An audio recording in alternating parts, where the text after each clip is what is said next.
You should be sorry for eating and drinking on this call. You can kiss my All right, I'll stop. You guys don't want my Doritos? The loudest food possible to eat. You know you want my Doritos. Podcast. You want my Doritos. Am I gain too high? Is that what it is? No, you're just a loud chewer. My mouth is closed. What do you want me to do? 3, 2, 1, record. Hello, my friends. As Glenn takes a giant loud sip from his cup. I'm Glenn. All right, we're still recording. Let's go. Let's go, baby. Thank you for joining us for the PEBCAK Podcast, a weekly information security show featuring some all-around good people. It is week 40 of 2022. Happy October to our listeners, and I will have to start planning out my costume for this year's Halloween episode. With me, I have Uncle Barbecue, who has a never-ending supply of Halloween costumes to terrify children and his co-hosts. So I don't know if I really terrify anybody intentionally, but fun fact, I just went to Spirit Halloween and loaded up this year. I got something fun planned in the future with a series of different costumes. So more to be determined. Do you have a budget every year for how much you spend on costumes? Or you just go with the flow? Yeah, just walk in, drop the old Amex black card, let them know who's boss, buy for everyone in the store. No, just kidding. I don't do that. No, I mean, I have a couple masks that I would wear to like Zoom meetings, but this year is a little bit different. It'd be full-blown outfits. It would be like Chris rocking the dinosaur outfit or something like that. Nice.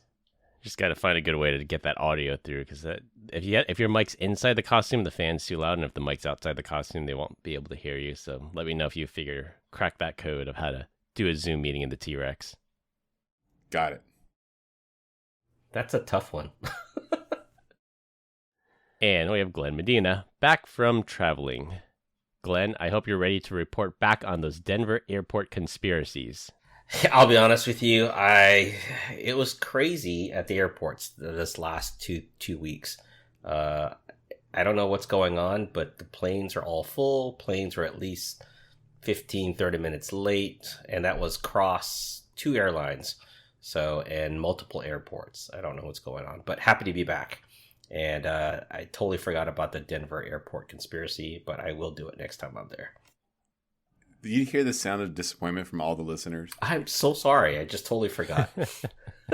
I can literally hear everyone's eyes roll right now because of you. Good job. Yeah, sorry. No guests this week. We could not schedule one of our international guests, but I do have somebody confirmed in 2 weeks, so stay tuned for that. Ooh, is it Trump? No, it's not. It's even better. Couldn't make the Is it schedules the Queen work, of England? Unfortunately. It's Bernie. Ooh, back from the grave? It's Bernie. I'm Is trying, it guys. I'm trying. Tom Brady? I'm going to keep Have you guessing guys- until you tell us who it is. I'm just kidding. Speaking of Tom Brady, have you seen like the pictures of him at the press conference and people were making jokes like this is Tom Brady, I forget, one of them was like, this is Tom Brady, but he looks like a discounted Kevin Bacon, or this is Tom Brady and his wife lets him eat 1 almond a week or something. Yeah, it looks like someone tried to sketch Kevin Bacon from memory. Yeah, that was it. That's messed up. Did he lose a lot of weight or something? I think he looks famished. Really? Yeah. Well, yeah, I mean, he's about to lose half of his money right now. So, yeah, of course he's a little... Oh, he's getting divorced. Have you guys seen the Florida Man Instagram? No. Yes, I subscribe to that one. All right. Well, I don't know if you've noticed, but every location that it's posted, it says Tom should divorce Giselle. I have not caught on to that one. Something like that. Yeah, it's really funny. Yeah, there are a lot of jokes. Someone else said that I hope, or the best part of Hurricane Ian hitting Florida is that Tom and Giselle will have to spend time together in their house without the power. Something like that. Forget the joke. Did you see the Babylon Bee one today? It's like Florida warns everyone that due to the hurricane that there might be a shortage of water, electricity, worse than or equal to California. Nice. little shots fired over there. Yeah. Well, combined, we have decades of information security experience and here not just to educate, but to entertain. We've got 4 awesome stories for you this week, so sit back, relax, and enjoy the show. closing the loop this week, I was actually on a customer call, and the customer was mentioning that he was putting his IP address into a geolocation database, and while he knows his physical location is in Minnesota, the geolocation database was putting him in the middle of a lake in Oklahoma. So I spoke up and said, I know exactly why that's there, and there's a pretty cool podcast that explained why that happens.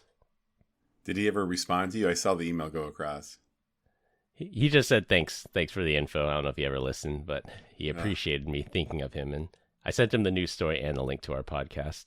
What are the odds? I mean, I guess it was 600 million, right? IPs were associated with it. I guess it's not that big of a coincidence.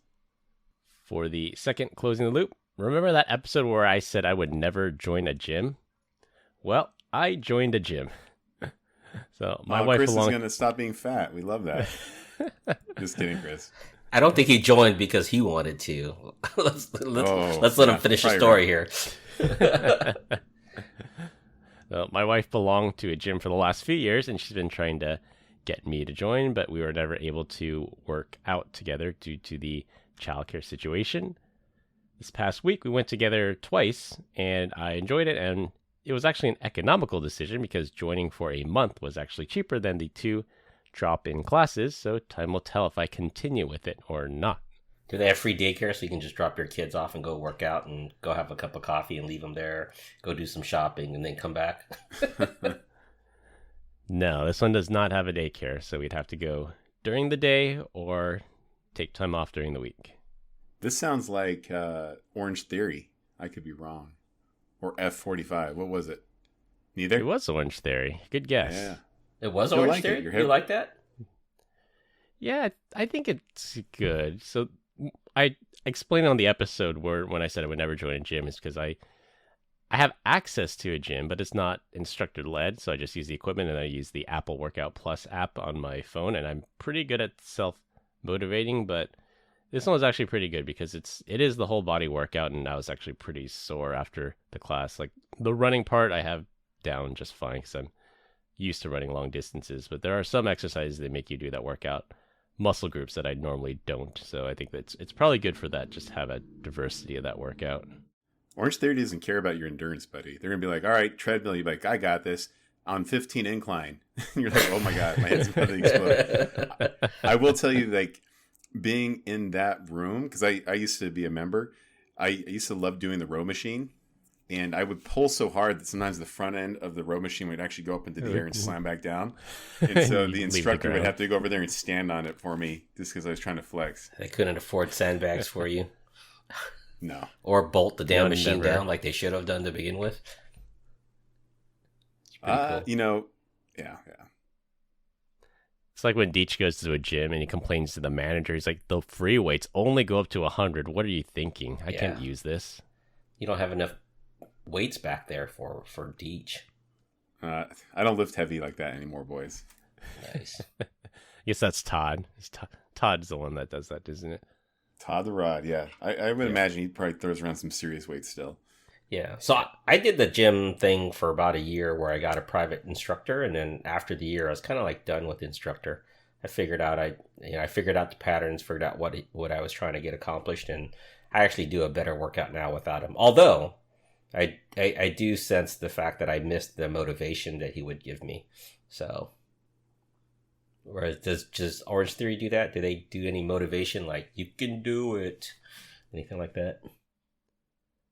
Well, for the 2 classes I've been doing, I think it highly depends on the coach. I had 2 different coaches. One was just barking orders at you, and then one was actually trying to motivate you and fix your form and everything. So it just depends who you get. Yeah. Not some 18, 19-year-old high school graduate that's telling you you've got bad form. Just power through it. Yeah. Yeah. Well, congratulations, Chris. Yeah. Thank you. There's a whole Reddit sub that just takes everything that they teach that day is posted on there, that we can just go to a regular gym for $15 a month and do it yourself. Even better. Yeah. You can go to Planet Fitness and it's 10. Yeah. Or 10, yeah. Yeah. So is it stealing? I don't know. Borrowing. All right, for our opening topic, we did not get to this topic last week because car buying talk took too long.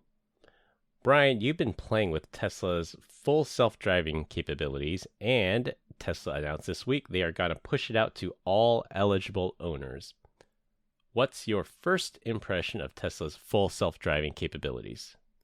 It does surprisingly well at really complex things, and it does surprisingly bad for surprisingly easy things. I think the first couple times I drove it, it scared the crap out of me, at least 2 to 3 times. I would say that the vehicle gets dangerously close to other vehicles, like on residential streets, to a point where I had to stop and apologize to the pool guy for someone else's house. Like, hey man, I didn't mean to scare you. Like, he literally jumped back into his truck. It was so close. Nice. And other than that, like, there's this kind of, like, some weird things. Like, if I know that my house is coming up in like 3 miles and it's a left-hand turn, I'm in the left lane. But this damn car keeps going over to the right. Once it prefers the slow lane, and then even to the degree where my turn is like 0.2 miles away, it will merge all the way over, like 3 lanes over, and then merge all the way back, which is insane. I'm like, just stay in the lane. And the last one that freaked me out was, I'm getting ready to make a right-hand turn, or I should say the car is, and the turn lane, it enters the turn lane to a residential neighborhood, but that turn lane stops. Like, if you're in that lane, you have to turn, because if you go straight, you're going to hit a sidewalk, right? And the car did not, like, it was like 52 miles an hour. We're just going, baby. Oh man! And so I had to like slam on the brakes and like YOLO. Your Yeah. car's YOLOing. So what happens if you would hit that island and then popped over? Is that Elon's fault or is that your fault? Oh, that's me, I think. Yeah. And then the only other thing I would say is I really wish the car was aware of the flow of traffic. It would be nice if it kind of understood that, like, I'm in the fast lane, I'm going 45, but everyone else is doing 55. Like, just to recognize that that's going on.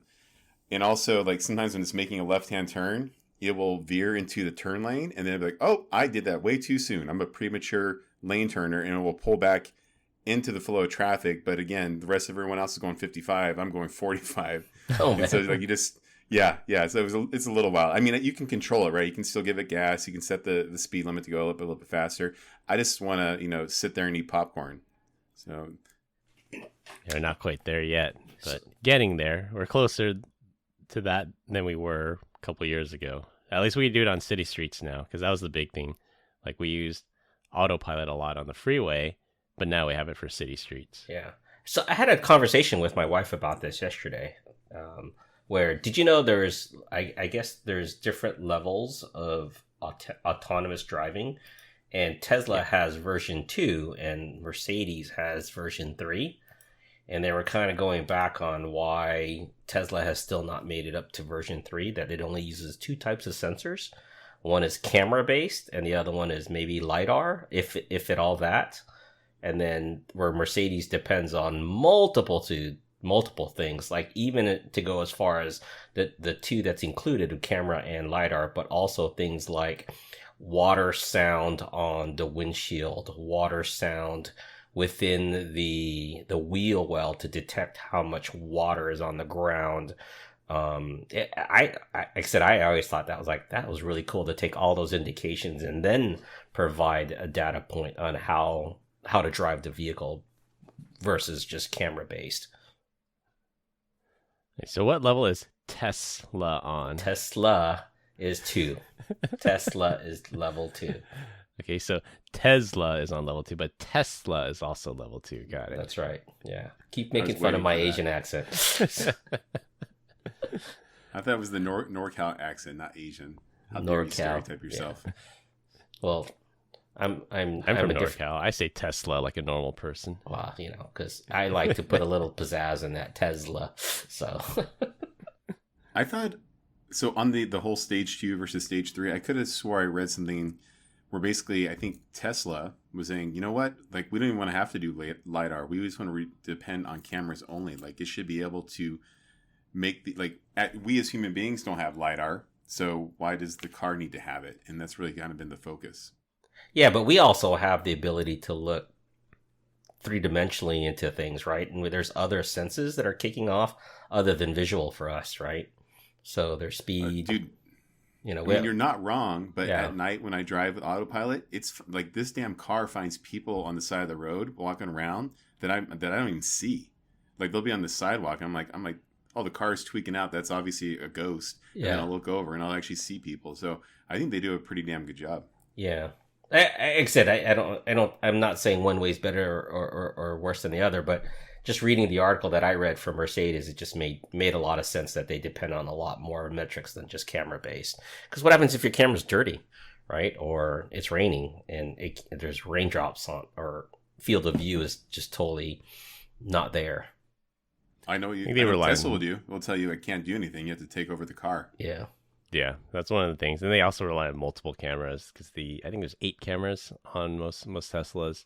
I think the new ones have 9, actually. There's one that looks inside the cabin and makes you not nodding off and falling asleep or eating popcorn while driving. Right, but those are just 9 cameras that are all in a direction, right? There's not like multiple cameras in one direction to sense depth.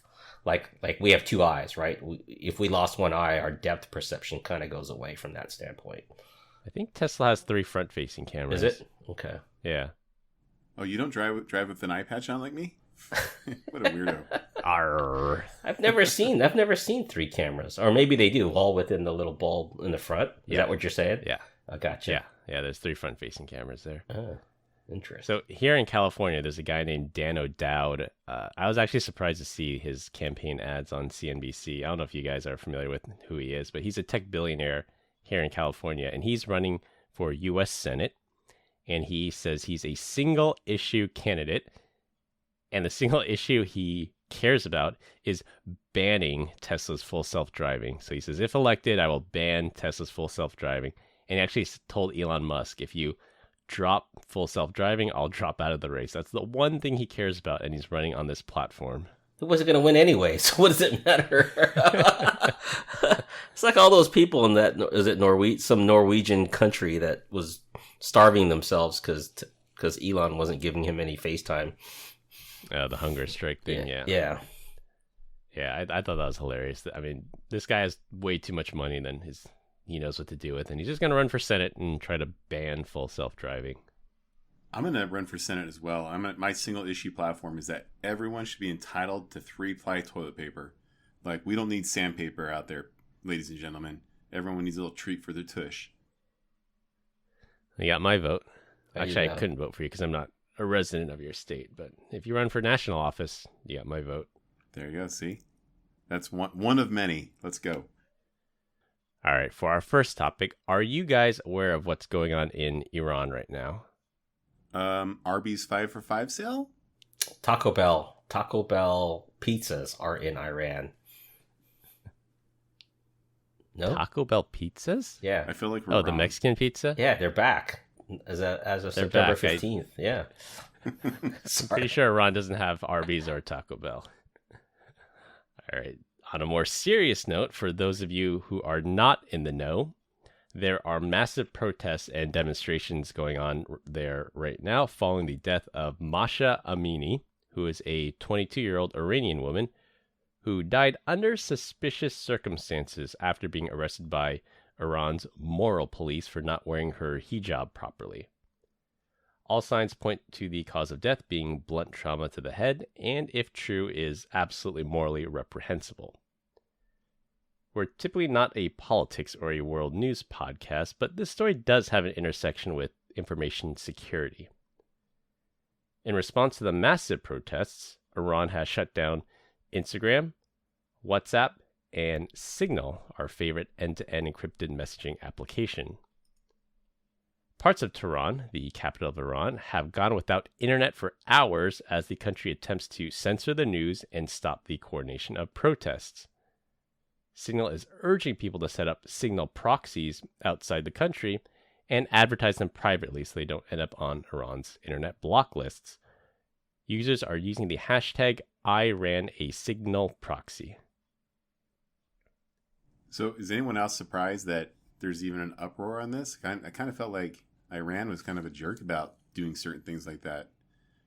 Like, isn't Yeah, I like thought that was- stoning people to death kind of like business as usual over there? Yeah, it's still. And I'm not trying to be funny at all. I'm just trying to figure out, why is Masha more important than anybody else that's probably going through the same thing all the time?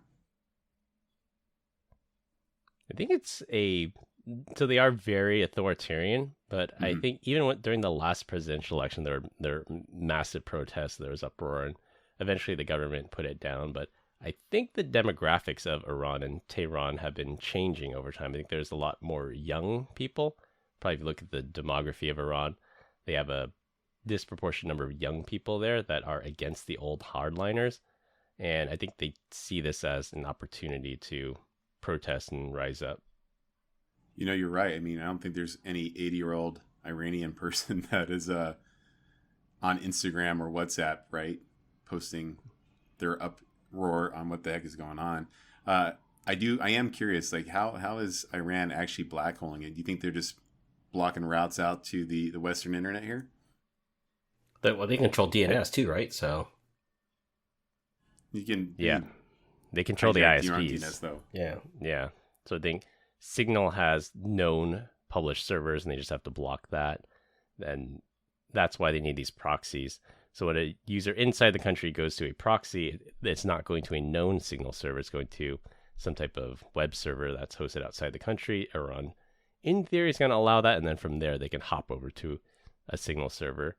Although I'm curious as to see if they're just blocking at the 5-tuple level, or if they're actually doing like next-gen firewall deep packet inspection to determine if this is Signal traffic or not. could you imagine them telling everyone, you must install this certificate on your device so in order for you to use that, or for you to have access, so we could do SSL decryption on that. Not traffic. It's happened before. Yeah. Not in Iran, but was it Azerbaijan or Kazakhstan, I think. Yeah. They required the state-owned ISPs to push this SSL certificate on everybody. But what a great intersection between, I guess, like a new moral high ground and technology, right? These people are getting a little sick and tired of the old ways, trying to fight back and using their voice across social media. I think it's pretty rad. Good for them. Things have to change, or at least evolve over time. Yeah, I think technology is that medium that's going to help them. Yeah, I couldn't agree more. It's the fact that, their countries aren't isolated anymore just because they want to. Like with the growth of internet access everywhere, people are seeing that, maybe what the countries are telling them, or people are telling them, dictatorships are telling them, that it's not necessarily true, right? That there are freedoms out there, and this, what they're living right now, is not normal. Kudos. Yeah, it's interesting what's going on in Iran versus the narrative that's going on in Russia right now. But you would think the same thing could be said about Russia, that the people within Russia can use a proxy, access the Western internet, and find out that they're living in a vicious dictatorship, and what their leaders are telling them is not actually true.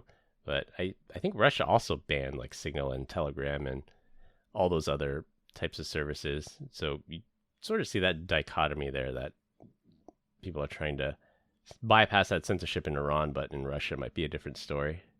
They'd have to have some type of clue that there's something else out there that's better. We've had a couple international guests before, and we've always asked, like, well, at least I have, what's the best country in the world, right? And I always expect them to say America, and they say wherever they're from.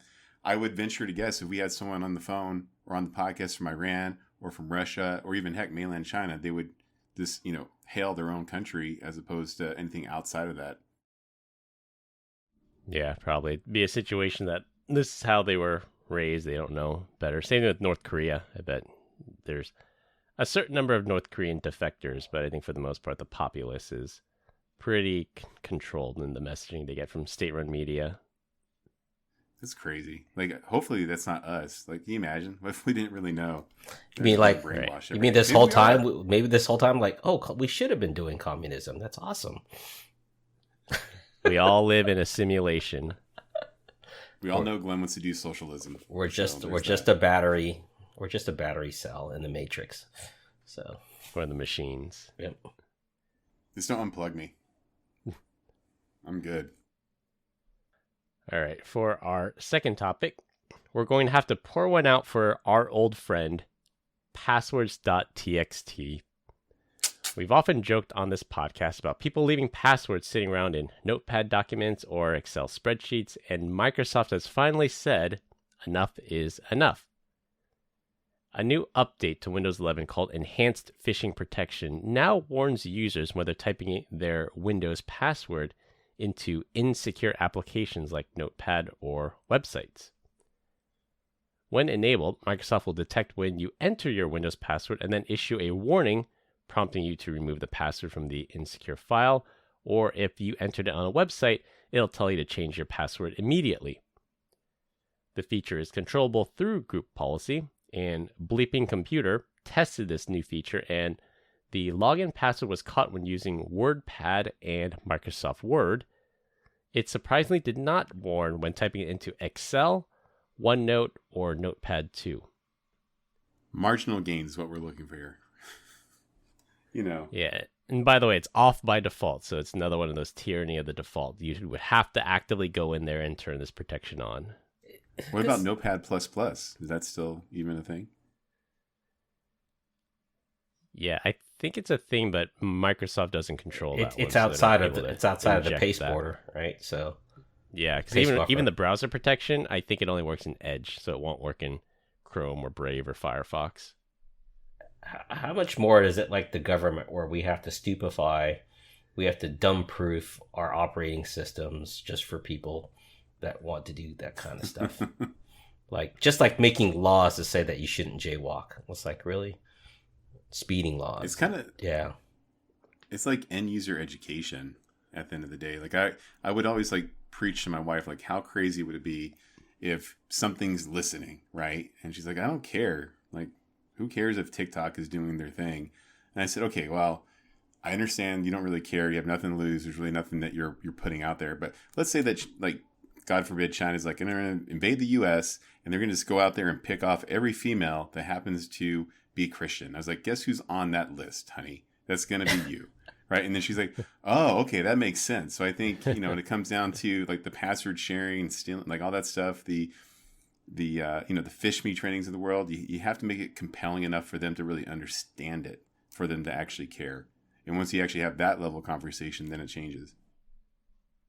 Agree. Yeah, I think that's the carrot and the stick model. Some security awareness training use the stick model, where it says, if you don't complete the training by this day, we're cutting off your access to email. And then there's the carrot training that says, you're really important to protecting this company. Please take this training so you don't get duped, and that could be very costly for the company. It's kind of like the teenager or the young kid and the why. Like when they keep asking you, well, why shouldn't I stick my hand in the fire? Well, because you'll get burned. Well, what does it matter if I get burned? I'm like, well, you go ahead and stick your hand in the fire. You tell me how that feels, right? Or stick your hand in a light socket. I just don't think people understand what, like you said, Chris. It's I don't think they understand the total ramifications of leaving passwords on a notepad in somewhere, right? And I've been guilty of that, where I've been in a rush and I've had to paste something real quick into Notepad because there was nothing else that I could write on, or didn't have a pen, or didn't have my vault open at that time. So I'm sure I've been a bit guilty. Yeah, give them an alternative. Sign up for Enterprise Bitwarden or one of those password vault programs. That's better than putting it in an Excel doc or a Notepad doc. Yeah. Give them a better alternative. I'm sure people are willing to use it. Yeah, you hear that, Bitwarden? We're looking for sponsorship here, so you can help us out. I don't know that I've ever mentioned this. When we talk about fish me training or security awareness, I had a customer that came up with this really cool idea. And if you failed fish me training in this particular use case, there was a orchestration event that would basically go out to Azure Active Directory or Okta, one of the two. And for your identity, you would get new group membership called the Internet Jail. So if you went out to a business critical application, like let's say OneDrive or SharePoint or Salesforce, you could work on that. But if you're like, oh, I want to go to read the news or go to ESPN, it would basically block you and redirect you back to fish me training, and you couldn't use the internet until you actually successfully passed it. I thought it was such a creative use case. And then once you passed it, another orchestration event kicks off, your group membership's been updated, and then you can go out and about and use the internet without, getting blocked and redirected back to Fish Me training. That was pretty creative. Yeah, another carrot and stick model. So if you don't pass the training, you could still do your job, but you're not allowed to do anything fun. And I guess that's for the protection of the company, because if you don't pass the training, they don't want you going to, pleasefishme.com and giving up your corporate credentials that way. Yeah, but you're also talking to two different sets of users, right? Those that actually use a computer for work. There's many people out there that never touch a computer at an office, right? Versus those that just casually surf the internet when they're at home. Everybody, let's say, has a phone at home now. We can truly qualify that probably 99% of the world out there, or especially in the US, has a phone and has some level of access to the internet. So to actually qualify that, this was actually put into place because the certain frontline workers just weren't getting it. And the problem that they had was, after you failed it twice, or if you had an offense where you actually fell victim to some type of phishing campaign, you were like literally promoted to customer. Like, you don't work for the organization. But there was such a high turnaround and then a short workforce to back you up. They basically got to the point where they were sitting people down in a room like, hey, dum-dums, you're all the people that failed Fish Me training. We're going to go through this course together. And then at the end of the thing, I'm going to send you an email. And what do? They're like, we click the link. They're like, no, like, you don't click the link. This is it. So this was actually used. The internet jail membership was the way to basically stop the over. That's not overturn. It was the way to stop having It was the way to stop having to fire employees and replace them with new ones. But with the advent of personal cell phones and devices and BYOD, do you really think people care about that access anymore on a work computer? No, I think if you get blocked, you're just going to use your phone anyways. Yeah, exactly. But there's two things for that. So one, if you're in a secure environment, you're not allowed to have your phone anyway. And then I guess the other thing is, it's okay to browse the internet on your personal device. They just don't want it on the work device in case you get prompted to or enter your corporate credentials, or it asks you to download this file. It's less of a problem if it's on your personal device, more of a problem when it's on a corporate device. Yeah. Still education, right? Because guess what's on that personal device? Probably your work email. I don't know. So how long until someone comes up with a application for Windows that takes this concept and applies it across everything that is on that computer? There's some startup right now that's in stealth saying, damn it, they're onto us. I thought we were going towards a route. I thought Windows was the biggest one that started off with this route of passwordless access, right? Yeah, Windows Hello. I remember that 10 plus years ago. Yeah. Windows Hello. Why haven't we made strides for that? Voice recognition, facial recognition, all these that get tied to a persona. Well, by the way, iOS 16 introduced the concept of passkeys. So on the World Password Day this year, Microsoft, Google, and Apple said we're all switching to passkeys. And Apple is at least the first one that I know of that has actively pursued implementing passkeys on their iPhone and their macOS devices. That's cool. So my son, on the Windows front, he's just started college. He has his very first Windows computer he's ever used in his entire life.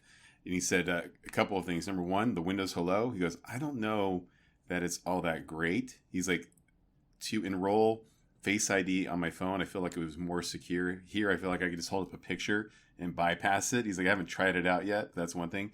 The other one was, he's a huge Google Chrome person. That's, he grew up using Chrome OS for everything. So he's really familiar with that platform. He goes, it took almost 30 minutes to figure out how to download Chrome from Edge because it kept interrupting me and telling me how great Edge actually is. Are you sure? Are you sure? You sure? There's videos, are you sure? There's social proof. Yeah. It's like, what's the number one download from Edge? Yeah, Chrome. So for Windows Hello, in order to qualify as a Windows Hello certified device, it has to have an IR sensor, so similar to Face ID. So in theory, the picture should not work because the camera should have IR if it's working on Windows Hello, but let us know. We're interested in finding that out. Absolutely.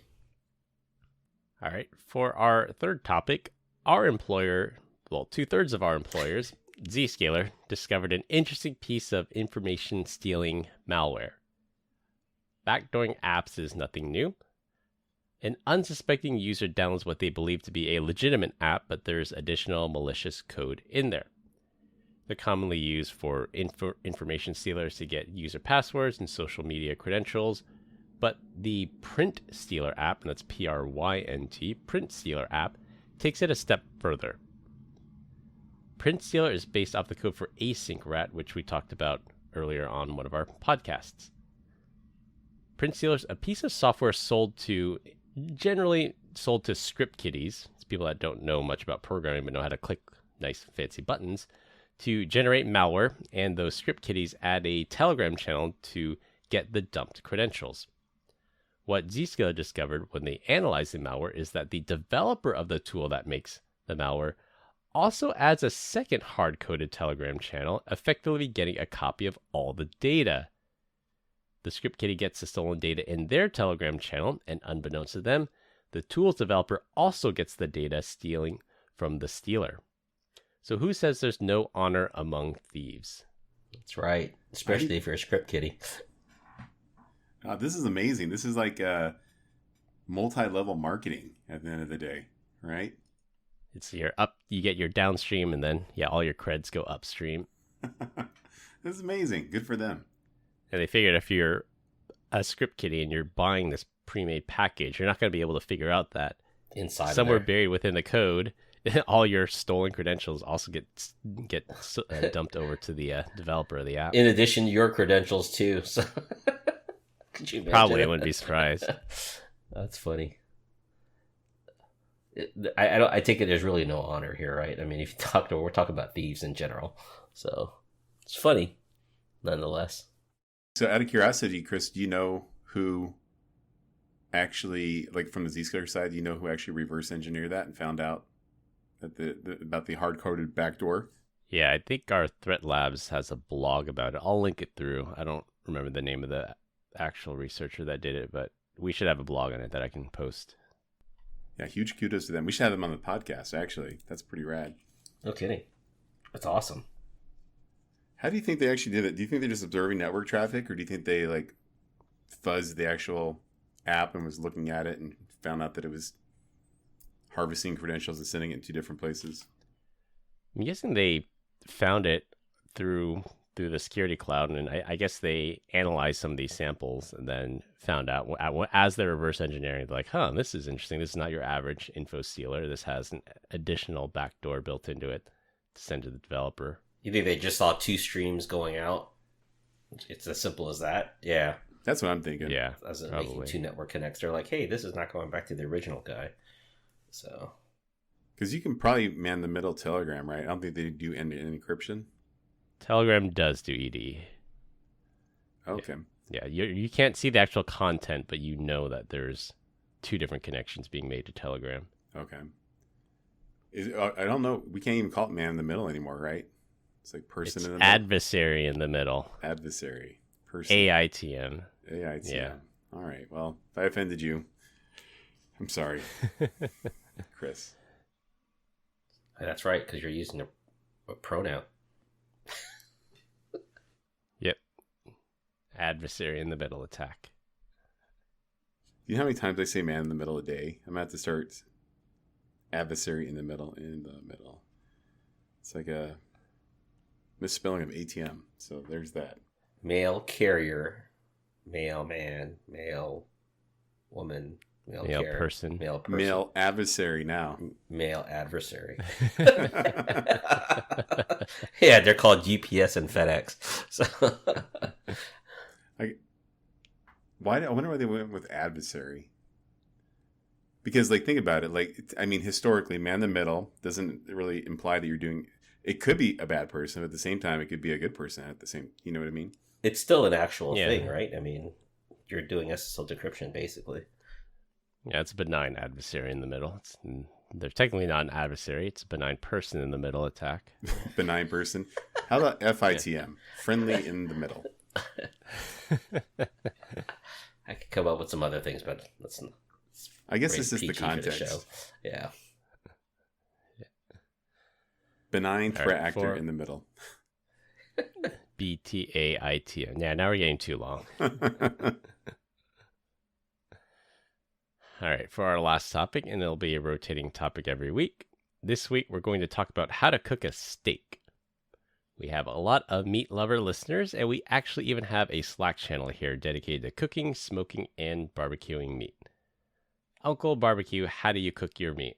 So I didn't know we had a Slack channel for this, Chris. Now I'm going to have to go out there and look for it. Thank you for telling me. I'll send you the invite. Can we federate so that way I can get in that channel too? Zscaler only, sorry. Oh, man, thanks. You got a boomerang bag, baby. All right. So let's be real. There's only one steak to actually grill, and that's ribeye. I don't know of any other. I can't even remember the last time I bought any other steak other than ribeye for like at least the last 10 years. Nope, never heard of it. Nope. Oh, wow. I'm a ribeye guy. That is it. Wow. I love the fat cap on a New York strip. Nope, no thanks. Okay. Someone sent me a Wagyu. It was good, but it wasn't a ribeye. So first things first, right? You got to get that meat up to room temperature, baby. So I'm taking that thing. If I'm cooking at 5, it's out probably around noon, sitting out there just naked in the kitchen, just waiting to be rubbed down. And then I will do a light dusting of char crust, the garlic and pepper seasoning, and then a generous coating of Montreal steak seasoning. And I'm going to throw that bad boy on the grill, depending on, how hot I can get it. Depends, right? But I'm thinking 3 to 4 minutes each side. Pull it, let it rest 10 minutes, and then devour. Simple as that. That's Brian Deitch's recipe. Now, if I have even more time, oh, by the way, the thickness of that steak, 1.5 to 2 inches thick. Boneless or bone-in ribeye, I don't care. I like the bone-in ribeyes because I'll trim off the bones and give them to the dogs. And then if I can really think of this stuff ahead of time, like if I already know that I'm going to be, cooking on a Saturday with some friends and family, I will actually marinate the steak, a little bit of olive oil, a little bit of vinegar, because the vinegar really helps break it down and make it super tender. And then I'll also put the Montreal steak seasoning in there, Ziploc bag it, and I'll let that thing just marinate for 2-3 days. Then again, the key here is room temp, throw it on the grill for a little bit. And that's a nice medium rare steak. If you want it a little bit more well done, we can't be friends. If you use ketchup, you're dead to me. But that's my 2 cents on it. What about A1? A1 okay, right? Nope. God, Glenn, don't say you. This is why you don't work with us anymore. I was wondering where you're going with that. You're like, if this is for medium rare, but if you like it more, I was like, uh-oh, wait a minute. It's like, and then you said the right thing. Like, yeah, no, there's no other way to cook a steak. There really isn't, yeah. And I like to eat my steak, no knife, no fork, just my meat hands, right? No way, you're such a liar. this Fred Flintstone style. You go caveman style over there. Yeah, let all the the sauce and the drippings go into my chest carpet. You know what I'm saying? A little something for the wife later on. You talk about seconds the next day. Yeah. You know how many outfits I plan based off of the food that gets caught up in my beard? So. Yeah, I'm with you. Definitely get the steak to room temp, and then I usually dry rub it, dust it, use that Montreal. Thanks for the recommendation on that one. Love that one. All right. And I've got to try that out now. I'm in a little bit of a unique situation from you guys because I live in a condo where we're not allowed to have smokers or barbecues or grills or anything. So I have to do everything stovetop. So I just get that cast iron super, super hot. Good sear on each of the sides, then I throw it in the oven until I get the middle to about 120. Let it rest, and then chop and serve. Yeah. So, question. Now, I used to try the whole cast iron skillet and then doing it in the kitchen. What I noticed is that if I got it too hot, I felt like I was burning the seasoning and the steak entirely. So, I don't know that I'm trying to get it beyond like 500 degrees. To be honest with you. If I'm trying to put unless I'm just doing a sear only and then throwing it into the oven. Otherwise, I feel like you're just going to burn the steak. Yeah, that's what I do. I get a good sear on it and then I oven it the rest of the way. What are you using for your base? Is it just butter? Oil? Yeah, I butter baste it. Yeah, okay. I butter baste it. So you're probably only getting that to like 300 or 400 degrees then, right? Because that will turn brown real quick. Do you do the whole throw some basil and some garlic and baste it and all that stuff or no? If I have the time to, yeah, I can make a compound butter and baste it in that and throw the rosemary and everything on it. But if I'm in a rush, it's just butter based. Thank It's you. complicated. Rosemary, not basil. What the hell was I thinking? Do you guys ever make cowboy butter? It's cowboy butter. All right. Dare I ask? It is delicious, and you should keep having it. You get a couple sticks of butter, unsalted, because believe it or not, you're going to throw in a ton of salt. Get it all at the room temperature. That way you can mix it real good. You're going to chop up a bunch of garlic, finely minced, put it in there, along with some salt, pepper, but flaky salt, maybe even kosher salt. Spin it all up together. And then you roll it into a log with a piece of saran wrap, and then put it in the fridge, and then you just boom. It's good. It's high flavor. Yeah, that's good. Yeah, it's like a compound butter then. Yeah, We're on the same page on that one. What about you, Glenn? How do you cook your steak? So I like to do 24-hour salt, where I take it out and I salt it down with some Himalayan salt, and I salt it for 24 hours in the fridge, or close to 24 hours, and then like you guys, 4 or 5 hours before I cook it, I take it out and I let it sit. I don't like it to be wet when I cook it, and all I do is throw some pepper on there, and I'll get the grill preheated to about 500 degrees. I'll sear for about 30 seconds to a minute on each side, and then I'll lower the flame to about 400 and cook it till about 130.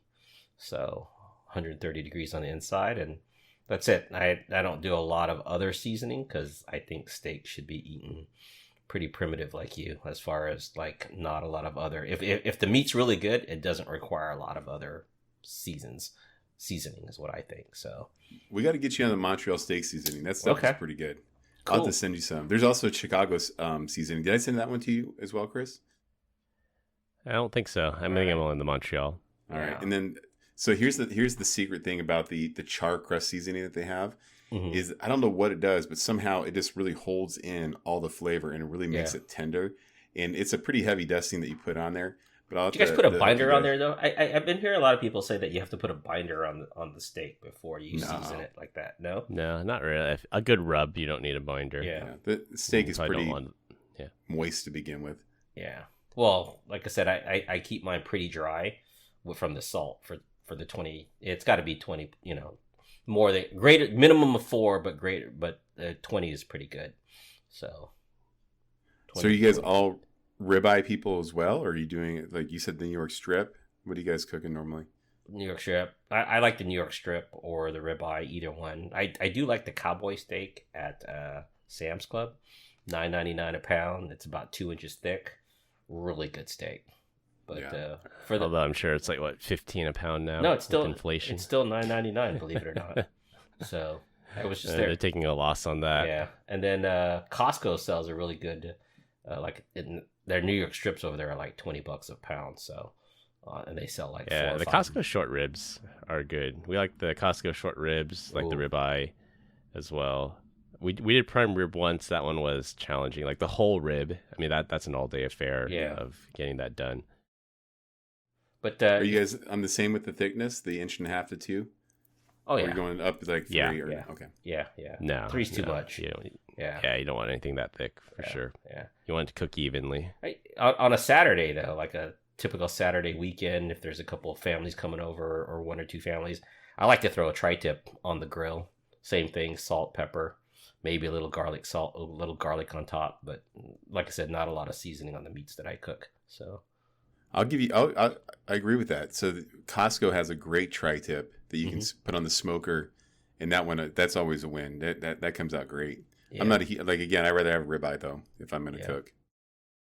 All right, I think we made all our listeners thoroughly hungry after barbecue talk. But if there's anyone out there that has a different way of cooking steaks, probably sous vide is the other one that we didn't talk about. But I'd love to hear about it.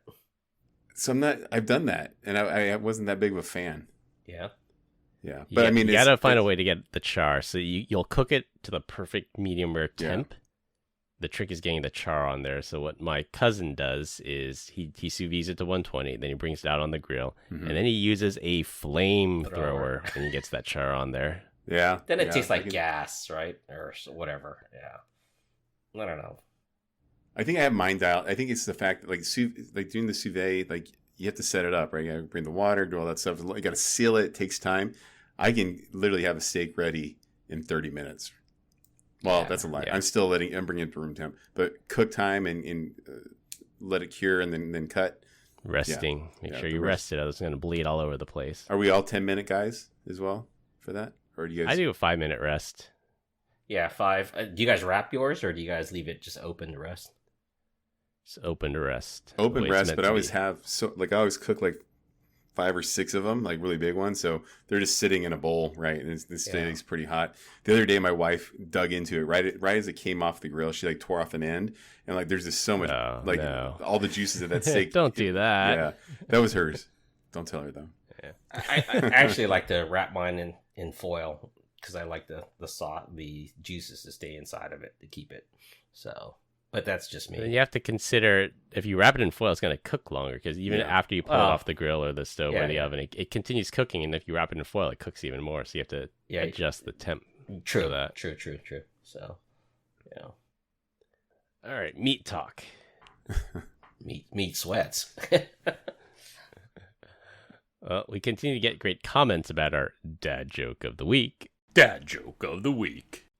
This week, Brian is up. All right. Do you know who? Just kidding. We can't use that. Yeah, we're definitely cutting that Yeah, that would immediately you. get cut. I was like, did he just say that? All right. So my joke of the week, dad joke of the week. What do mermaids wash their fins with? Tide. I think I know this one. Nice. Wah, wah, wah, wah. Cool. All right, to wrap things up, full self-driving is available, but still exercise caution when using it. Iran is blocking Signal and other apps amid major protests. Passwords.txt will soon be a thing of the past. The print stealer robs from the robbers, and cook your beef to 120 degrees Fahrenheit. That's all we have for this week. We hope you enjoyed this week's episode. You can find us all on LinkedIn. Links will be in the description. Follow us on Instagram at PEBCAK Podcast. Thank you to all our listeners and subscribers who rate us 5 stars in the iTunes Store and Spotify and left us a review. We appreciate you all spreading the word to help grow the show. The best way to find us is to search for the PEBCAK Podcast on your favorite podcast listening app. For my co-hosts Brian Deach and Glenn Medina, I'm Chris Louie. Thanks for listening. We'll see you all next week, and as always, have a nice day. Hey, Bye. Craig.